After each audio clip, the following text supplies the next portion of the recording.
Isang masayang pagbati na may ngiti sa aking mga labi. Naghahanap ba kayo ng makakatuwang sa pagre-review ng inyong anak? Meron yan sa DepEd.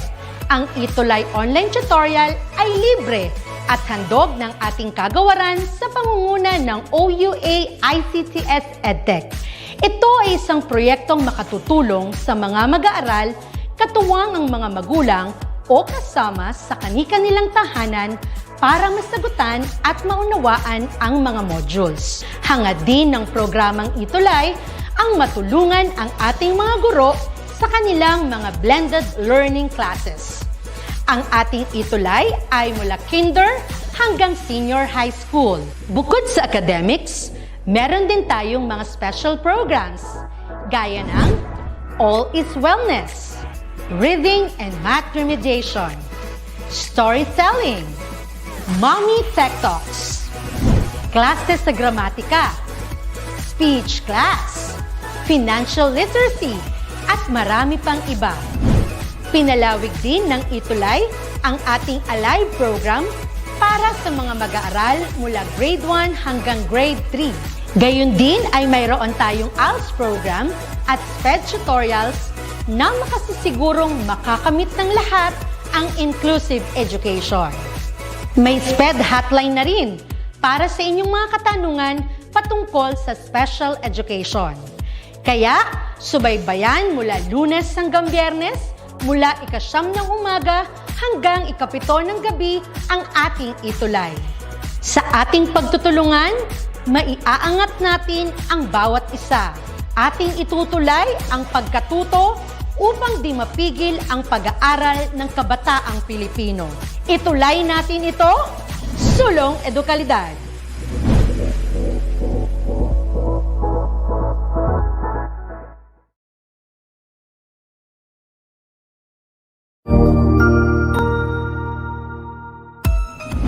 Mabuhay!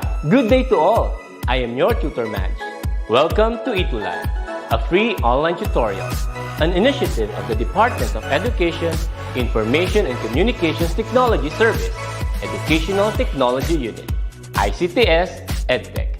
This program is aimed at helping and assisting learners from kindergarten, senior high school, ALS, Alive and SPED learners. Aside from answering the modules, the ETUlay is offering programs which you will surely look forward to. Together with our parents and teachers, the ETUlay will bridge the gaps where difficulty and ease meet in learning new knowledge and skills. So, let us prepare our modules, pen and paper. Ready your mind to see and hear worthwhile and interesting lessons. Let us now study and learn, together with our volunteer online tutors. Tara na!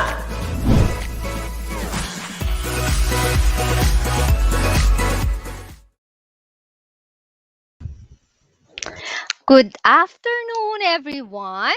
Let us again embark on a journey of becoming an illustrator. I am Teacher Julie, your illustrator tutor every 1 p.m. during Fridays. Tunay na kaysaya kung sa pagkatuto ay sama-sama. Ano mang aralin sa Illustration 10, siguradong kakayanin. Tara na at mag-aral sa pagiging illustrator. Okay, for this week, we will be discussing on how useful artboards are in Adobe Illustrator. Before we proceed, let us review our topic last week. Ano ba yung topic natin last week? So last week, we were able to discuss about the workspaces. Bakit kaya natin inuuna ang mga parts ng ating environment? Okay? Bakit kaya? Nasagi na ba sa ating mga isipan? Bakit ba inuuna ang parts? That is primarily because we need to be familiar with what we are going to work for. Or what software are we going to use? We should be familiar on what to click, what to view. Okay? So ano ba yung ating mga ni-review or inaral last week? Naaalala pa ba? Okay, bago ko makalimutan, ang ating objectives for week 6 are, we are expected to enumerate the ways on how to create and use artboards in Adobe Illustrator. Next one, to explore the usage of artboards in Adobe Illustrator. And last, let us value the importance of artboards in Adobe Illustrator. So regardless of its version, okay? So, sabi ko nga, let's review. Ano ba yung mga naaral natin? Siguro daanan lang natin. Okay, nakikita ba ang ating screen? Okay, i-share natin ang ating review. Okay, let's review, no? This is what you call what kind of workspace. Okay? Naalala ba? Okay, good afternoon sa ating mga viewers, sa mga nanonood. Okay, good afternoon sa inyong lahat. Okay, so this one is this is the automation workspace. So nakikita natin it involves the different panels like actions. The next one is okay, can you see this? Ito yung medyo madalas natin ginagamit. This is the essentials. Okay, this is the essentials workspace. Okay, next one is the essential classic. So, pansinin nyo, kung the previous one, we don't have the control panel here. Okay, so this is the essentials. Usually, yun ang pagkakaiba nila sa ating essential classics, which is it has the control panel. And then, next one, magandang hapon po, Miss Janet and Anna Flor. Ayan. Oh, eto ang ating layout panel. Okay? Last one. Ilan lang to sa mga workspace na inaral natin ha. So, ito ang ating painting workspace. So, sana maalala natin to kasi it will be handy for us if we know the workspaces to work on. Okay, so let's begin our lesson. What is artboards? Bakit ba aaralin pa natin to? Wala naman to sa ibang software, di ba? So, artboards, this contains the printable artwork similar to pages. So, if you're making an artwork, or for example, you're making a comic strip or an ad with different pages, you can use this one. And this is also useful for creating variety of things such as ito yung multiple pages na PDFs. So, we can create our PDF document using Adobe Illustrator. And of course, we can have printed pages of different sizes or different elements. Ito yung mayroon kang ginagawang ads na short bond paper, meron ka namang ginagawa A4 or long, but it has the same elements. Pwede mo siyang uh, i-drag and drop, okay? Or i-copy paste. Pwede natin yung gawin. And of course, we can also have here the independent elements for web pages. For example, if we're creating icons, different icons or yung mga ginagamit natin sa ating mga PowerPoint. Yan, yung mga clip art. Pwede rin yon. And of course, our uh, target for illustration subject, yung ating paggawa ng storyboard or comics. Ayan. We can also do that in artboards. And of course, we can also have this for individual items for animation. So, yung mga nag-animate dyan, maganda gamitin ng Adobe Illustrator for your different images or artworks. Okay? Pwede, kasi ang ating file sa Adobe Illustrator ay pwede mo buksan sa Photoshop, Adobe Animate, Adobe After Effects. Okay? So, pwede natin gawin. And of course, you can easily share content among designs. Ito, papakita natin to mamaya. And sabi ko nga, we can create multiple multi-page PDFs, and we can also print them in multiple pages din. So, pwede tayo mag-create ng one or more artworks in one file. Okay? So, let's move on. So, kanina nakita natin yung icon ng artboards. Ano ba ang artboards ulit? At gaano ba karami ang pwede nating gamitin sa loob ng ating isang file? So, by by your computer with your specification or sa kakayahan ng ating memory ng computer, sabi, we can use up to 1,000 artboards within a single file. But it depends on the dimensions or yung size ng ating mga papel. Okay? And multiple artboards can also be added easily. Okay, sabi ko nga, parang drag and drop din yan. Click ka lang, madali lang din yon. And of course, you can add, you can remove, and you can edit even though you had created the artboards or your documents already. Okay? So, good afternoon sa mga estudyante kong nanonood. Good afternoon, Mara. If ito ay estudyante ko from SDO Mandaluyong. Good afternoon sa ating mga mag-aaral from SDO Mandaluyong. Okay? Let us discuss now on ways to create or add artworks. One is to create a document. Okay? Pakita natin. Paano ba? When you create a new document, you can see artboards here on the right. So for example, you are to create 4 artboards or for example, 5 artboards. Okay. Okay, sige. Can have, sige, 6. Okay. You can also define if it will be or its orientation is portrait or landscape. So, dito pa lang pwede mo nang i-identify. Okay, from there, you can create an artboard. Okay? Ayan, sabi ko nga, every time you create a file, it will take time depending on the capacity of your computer. So, by this one, ganun katagal yung ating waiting time when you open or create a new document. So, sabi ko nga kanina, 6 artboards. So, there, we had 6 artboards. Okay?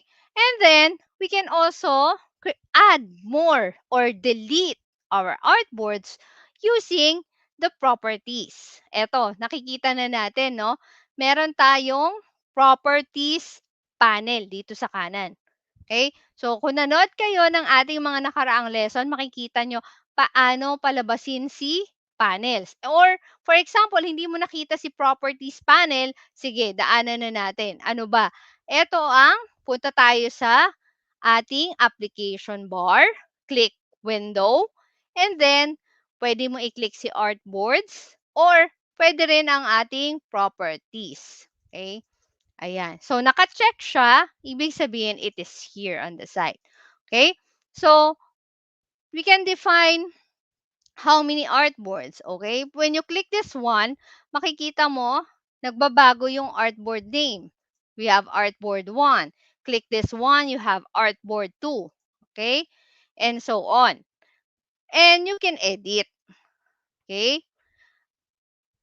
Pag sinabi nating edit, marami yang pwedeng gawin. One is to change the size. Okay? Dito, from the properties panel, we can change the name. Oh, kay para siyang file name. For example, gawin nating short bond paper. Halimbawa lang, size. And then we change the size. Okay, meron bang short bond paper dito? Okay, kung wala naman, ayan, nandiyan si letter. Letter is the short size. That is 8.5 by 11 inches. Legal, when you say legal, ang usual na nakalagay kasi dito ay 8.4 by 14. Pero sa ating paper na ginagamit here in the Philippines, we are using 8.5 by 13. So, kung gusto mong long, pwede mo siyang i-custom. Okay? So, let's use the letter. Okay? Ano ba yung artboard na binago natin kanina? It's Artboard 6. So, you can observe, nagbago siya ng size. And as I click the artboard, ayan, it is movable. Okay? Kung medyo naka-crowd ka, pwede mo siyang i-drag. ilayo mo siya ng konti sa kanyang katabi. Or you can have overlapping artboards. Okay? Next one. Of course, we can add an artboard. Katulad nga nung kanina. We have here, Artboard 1, we have the plus button here if you want an artboard. So, ayan, liitan natin para makita natin lahat ng artboard. So, we have now 7 or we can add another. We have 8. Ayan. So, you can move it. You can customize how to view your artboards. Okay? As we go on, marami pa tayong matutuklasan sa ating artboard. So, okay. So, para medyo konti lang ang ating artboards, bawasan natin. Kung pwede ka mag-create, pwede ka ring mag-delete, of course. So, for example, I want to delete 8. Punta ako dito. Meron ditong parang icon ng trash can. You can click it. Okay? Then, deleted. Ganun lang siya kadali. You just have to know your work around or your environment. Kasi, kung hindi natin alam, saan ba natin i-delete si artboard? Saan ba tayo magpupuntang panel para ma-edit ang ating artboard? So, kung hindi natin yun kilala, mahihirapan tayo. Okay? So, kailangan nating daanan yung mga steps on how to create an artboard. Okay, so bawasan natin, no? Para medyo malaki yung ating screen. Okay, so I can delete and drag. Okay. The next one to create an artboard is to go to the Artboard Panel and to the Artboard Toolbox. Saan natin makikita yon? Balik tayo sa ating Adobe Illustrator, no? We have here, ito yung nakalabas na, yung icon. Ito. By the Artboard Panel, we have here, sabi ko nga kanina, we have 4 artboards na kasi we deleted some of those we created. And we can change the position. Okay? Yan. So, nakita nyo, ito si 1, ito si 2. So, we can click the arrow up or the arrow down. So, we can change the position. And katulad kanina sa properties panel, we also have an option here to add another artboard, which is the plus button here. Ayan. So, clickable siya. And we can also delete. Okay? So, these are some of the ways on how to add, edit, remove your artworks. Ano ba yung mga nagagawa ng artboards? Why do we have to know what artboards are? Okay? Of course, artboards, this is useful when you do something that is multi-pages. Okay? Ang ating artboards, we can move around images. Kanina we rearrange the pages. We can also resize. Paano yung resize? By this. Okay? Sabi nga, artboard. Ayan. Dito, we can resize. And of course, here, we can also, in our document window, we can drag and drop. Paano? Using the Artboard tool, no? Ayan. Pwede mo siyang liitan. You can resize. Okay? Nasusundan ba tayo? Ayan, sabihan ako kung medyo, may tanong. Pwede nyo akong i-message sa ating live stream. Okay? Ayan. Pwede natin siyang i-drag and drop. We can resize. We can move. We can arrange it the way in our preferences. Okay? And of course, sabi nga, we can save. We can save it as one file as .ai, but we can also export it as multi-pages. For example, if you want to print it.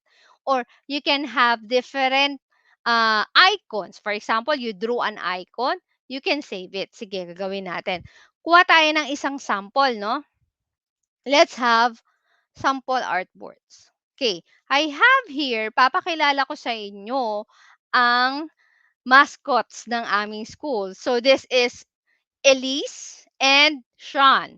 We are Elisians in our school. So we have here Elise and Sean, And they have different artboards, different sizes, different formats, okay? We can add something, okay? We can add shape. Pakita natin yung workaround, no? For example, we add here a shape. We can change the color and the stroke. And ang maganda sa artboard, ito yung sinasabi ko sa inyo na bakit kailangan natin ng artboards? So we can move it from one artboard to another. And for example, I want to use Sean here. Halimbawa, wala dito si Elise and Sean. Gusto ko magkaroon siya ng version, smaller version, where I can use in my web page. Pwede siya maging icon. For example, I copy Elise, okay? And I will paste it here in the next artboard. And from there, I can edit it also. So, yun yung workaround ng ating artboards, okay?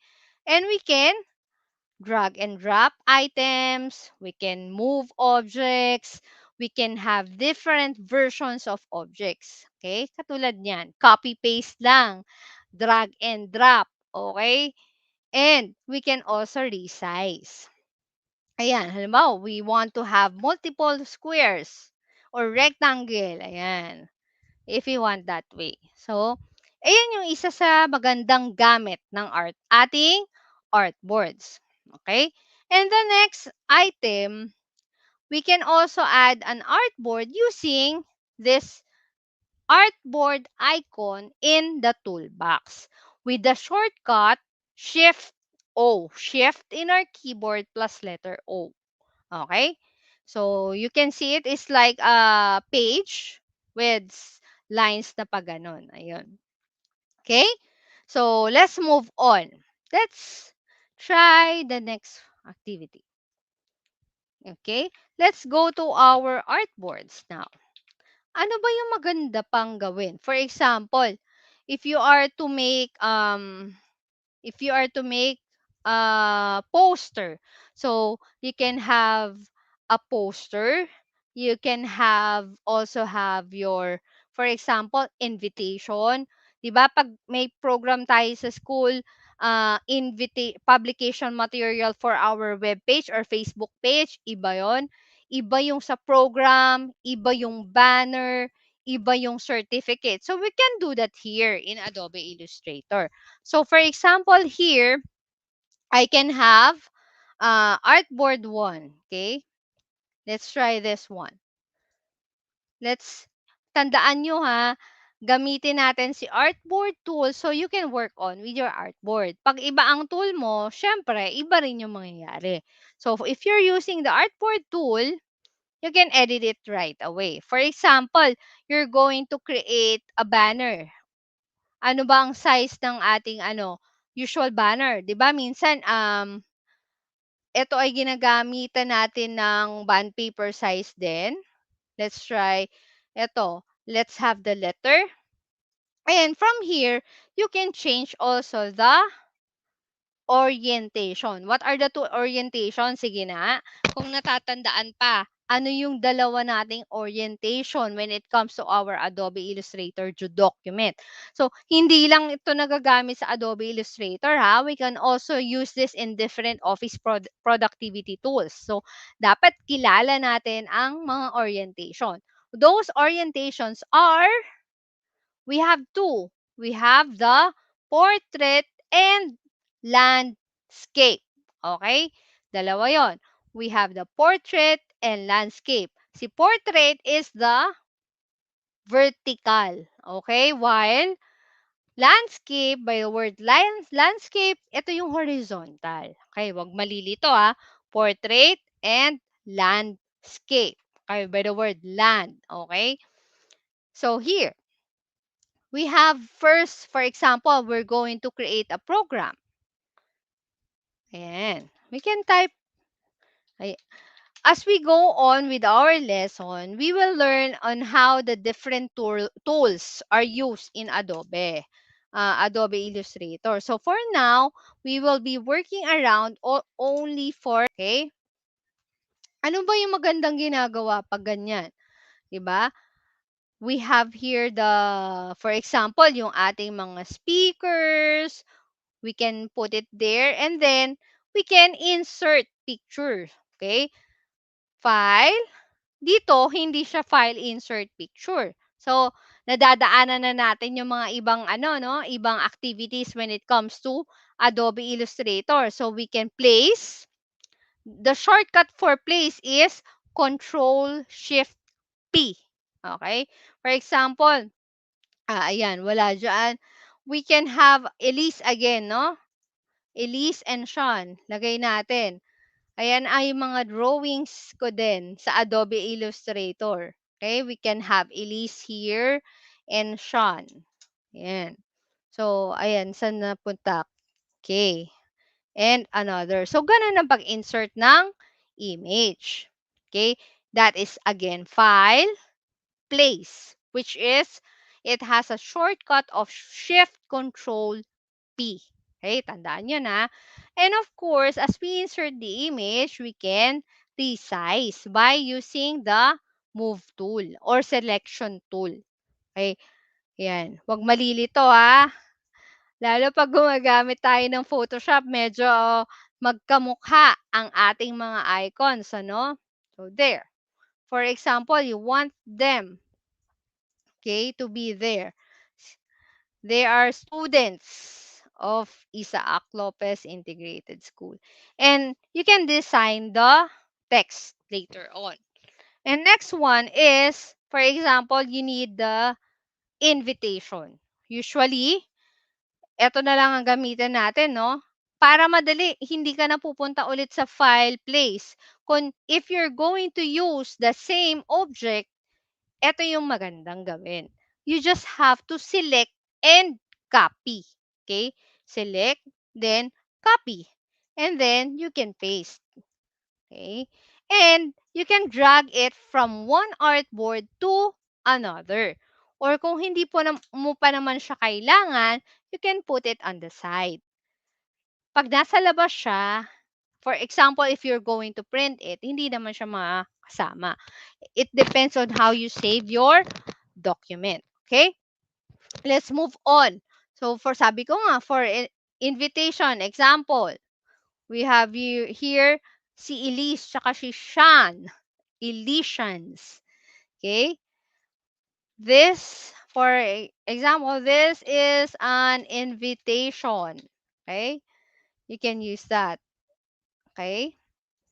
And you can resize it from here. If you're using Photoshop, medyo medyo mahirap siyang, hindi siya katulad ni Photoshop na when you drag the text, it resize according to how you stretch your text. But when it comes to Adobe Illustrator, you declare the size of the text using this numbers. So by the size.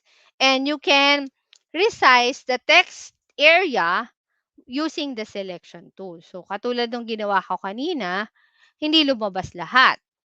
Okay? You can double click it too. Okay?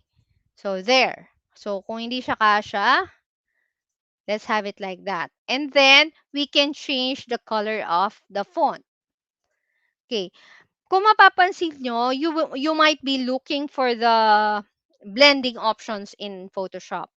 Okay, when we go along in our next lessons and when we deal with the text options, you might see how powerful Adobe Illustrator is when it comes to text. Kasi if you have this text, you can also revise the fonts. Okay? So, yung mga text na yan, you can make letter T bigger and then you formulate another font. You can do that in Illustrator. Okay? So, let's move on. Makikita nyo, ayun siya.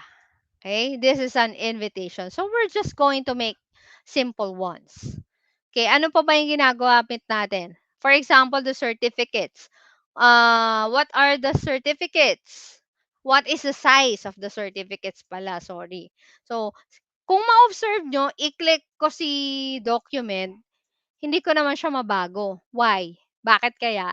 Sa ating mga sa ating mga viewers, bakit kaya hindi ko ma-move ang ating artboards? Bakit hindi ko ma-drag? Bakit hindi ko ma-resize? Because we forgot to click the what? We forgot to click the Artboard Tool. Okay? Ito, para hindi rin tayo malito. Minsan, mahirap tandaan sa dami ng tools ng Adobe Illustrator. Ayan, makikita mo, when you hover your mouse into the tools, you can see what tools are you moving. Okay? Ayan. And of course, it also has its shortcut key. For example, si Artboard nga, we have Shift O. So, Shift O. Okay, for example, I'm from selection tool and I will click Shift, then O. Okay, so automatically it goes to the Artboard tool, and as you observe, our artboards now are being labeled. So we have here the Artboard 2, Artboard 3, 4, ayan. Sorry, this is Artboard 1. Ang maganda rin, if for example, we have here Artboard 1, we can rename it. Example of this is what you call your program. Okay? You edit it there, and ayan, nagbabasa siya. Okay? Next, we also have here, dito rin, pwede mo siyang napunta siya saan? Artboard 3. This is Artboard 1. We can rename it as program. Ayun, dun siya nagbago. Okay? So, this is different, no? Okay. Siguro matagal mag-update. Pero they are actually the same. Okay, we also have here Artboard 2. We can have it as invitation. Okay. This will be useful kasi when you save your artboard. Okay, ayan, nadagdagan ko siya ng ibang Okay? And as you observe, when I click the artboards, it focuses on the artboard you're clicking. So, maganda, no? And one shortcut that we could do, if we want to resize our document window to make it minimize or smaller, we can use Control minus to minimize. And the other one is Control plus to make it bigger. Yan. Okay? Yan. Make it bigger. And another one is, this is very useful. If you have several artboards and you have a small screen, you cannot see all of your artboards, you can use this is the hand tool. Okay, this is here, hand tool or H or the space bar. If you see the hand tool, you can move on your AI document without affecting your objects. Okay? Meron pa tayo mga items or objects dyan na hindi pa naaaral, no? As you can see, we also have here the layers. But we did not add layers yet, no? So, meron siyang one layer only. Okay, you can do that as we go on with our next lesson. Okay? Next one. What are the other uses that or page that we can create? So, we also have ano pa ang ginagawa? Katulad nun, napansin nyo, I just drag. I am using the Artboard tool. O, pwede ako mag-create dyan. We can create as many artboards as I like. Okay. Pwede ko siyang punuin ng artboards. And I can create as many artworks that I can. Okay? So, ano pa yung mga pwede natin gawin? For example, we had done several items. We had done several artworks. Okay? We have here at least two printables muna, no? And if you have time, you can explore. Okay, let us try to save. Okay? Paano mag-save? So, we have, what size is this? This is, sabi ko kanina, this is a letter or the short band paper. And the other one is invitation. This is naka-customize siya. We can make it A4. Okay, so medyo malapit-lapit siya sa short. Okay? Ayan. Napansin nyo na iwan yung dalawang bata at ang ating text. Bakit kaya? Because we have an option here to move artwork with artboard. Okay, wag malito ah.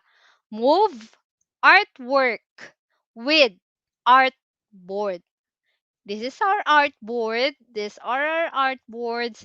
These are, ito naman ang ating artwork. Ito yung mga images natin na nilagay or objects. Okay? So, when you click that, here in the properties, if you move artwork with artboard, kasama na siya. Okay? Yun. So, yun ang baka sabihin nyo, naiiwan yung image ko. Okay? We can use that option. If you don't want naman, pwede mo siya maging scratch images. So, nandun lang siya sa side. Okay? Let's try to save. For example, you're going to save it as different files. Actually, if you save it, it will be saved into one Adobe Illustrator document. For example, I have here ETUlay week 6, for example. Okay?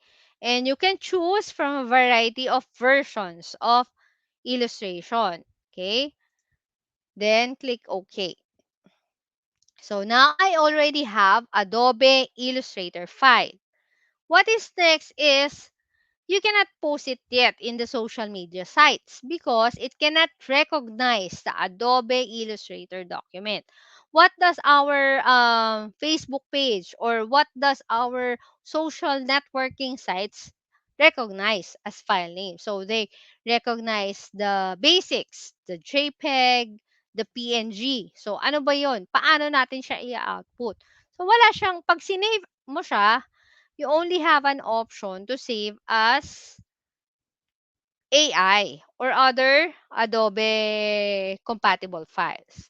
But one option to save as several JPEG documents is to save or export it as, ayan, so you have an export for screens, you have save for web. So we will be using export as.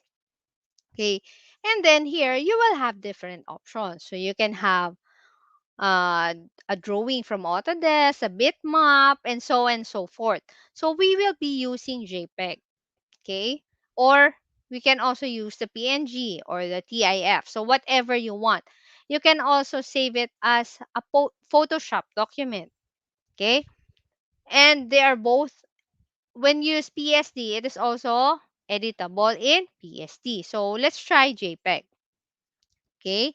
Then, it has here an option to use artboards. Okay. So, as you can see, I only have two artboards, no? So, this has, parang may pages siya. So, it has 1 to 2. Okay. So, I can have all of them. Then, export. So, when you export, you will be asked, will it be CMYK or RGB? Okay. When you say CMYK, it is for, CMYK stands for cyan, magenta, yellow, and black. And it is for printing. If you're going to print it, you can use CMYK. If you want to show it as digital file, you can use RGB because you will show it in our social media sites. Oh, we can have RGB. Of course, we can have also an option of the quality. Oh, does it have would you like a low quality, a medium, a high, a maximum? Or, eto na lang tayo sa ating resolution. So, dito tayo nagkakaroon ng resolution when we convert it into raster images. Okay? So, when it becomes a raster, let's try lang yung itong screen muna. Then, click OK. Okay? Saan siya mapupunta? Ayan, hindi ko nakita kung saan natin siya na-export. Okay, doon sa ating ETUlay. As you can see, it is here already. It has two different sizes. We have the short and the A4 size. Okay? And as you can see, the title of our artboards is there within the file name. So for example, I had the invitation and I have the program. So it is very useful when it comes to saving your work. Okay? So let's wrap up. Let's review what we have discussed. Okay? Sobrang bilis ng oras, no? Natapos agad. Okay. Now, by our discussion with what we discovered about artboards, pinakamahalaga is how to add them. Paano ba natin ginagawa? Let us recall what are the steps on how to add an artboards. Okay, tandaan natin ha. One, it is, balikan natin yung ating lesson kanina. Ways to create artboards. One, if you create a new document, and another is through the properties panel. Next one is the artboard panel. And of course, do not forget the very useful toolbox because you cannot edit, you cannot rename, or you cannot do something about your artwork if your tool is not an artboard. Okay? Tandaan yon ha. Mahalaga makilala natin si artboard because this will be useful when you create several artboards. Okay, so as our generalization, kumusta naman ang ating mga viewers? Kayo ba ay natuto? Nakuha ba ang ating mga instructions? Okay, so in artboards, okay, you can add up to 1,000 artboards. Tandaan ha, it will be based on the capacity of your computers. Kasi if you add up several artboards and you're with different objects or artworks, okay, medyo baka mabagal na when it comes to opening your file. Magkaiba ang artboard sa artworks. Artboards are pages in Adobe Illustrator, while artworks are your drawings or images. Okay, remember, you can add, you can move, you can edit and delete artboards. Okay, you can also rearrange. And the last, what are the steps on how to access your artboards in creating? Okay, pwede sa creating a new document, pwede sa toolbar, pwede sa properties panel, pwede rin sa artboard panels.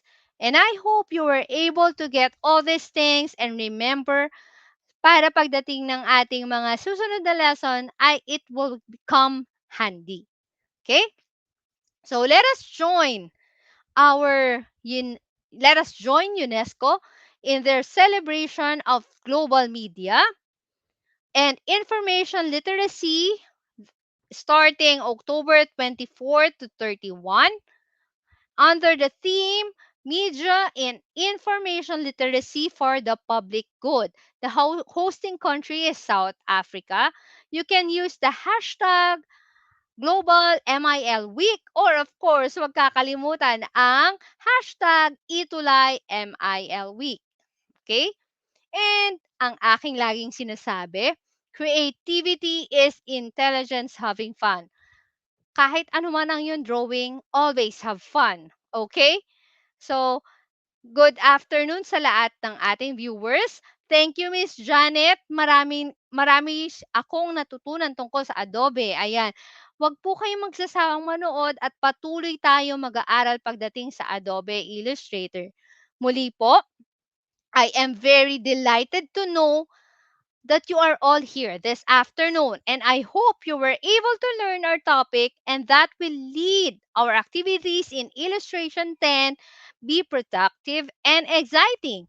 Always bear in mind that education will advance to the capable mind. So strive hard and burn the midnight oil to make your dreams turn into reality. Okay? So muli, samahan niyo si Teacher Julie sa susunod na Biyernes, 1:00 ng tanghali.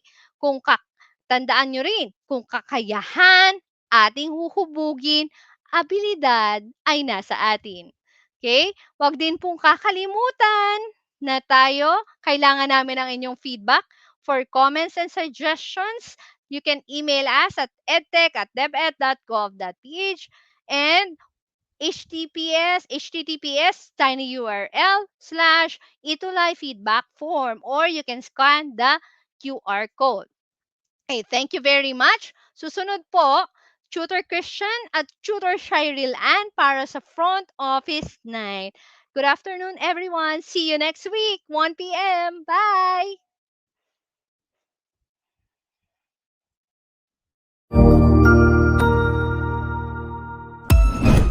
Ang husay naman! Natapos mo ang iyong tutorial session kasama ang iyong mahusay na ETUlay tutor. May bago ka bang natutuhan? I-share na yan gamit ang hashtag #ETUlayLevelUp. Huwag aalis ha, dahil may susunod pang programa na pwede mo ring panoorin at salihan. Dahil naghihintay na ang iyong mga tutors. Happy learning dito sa ETUlay!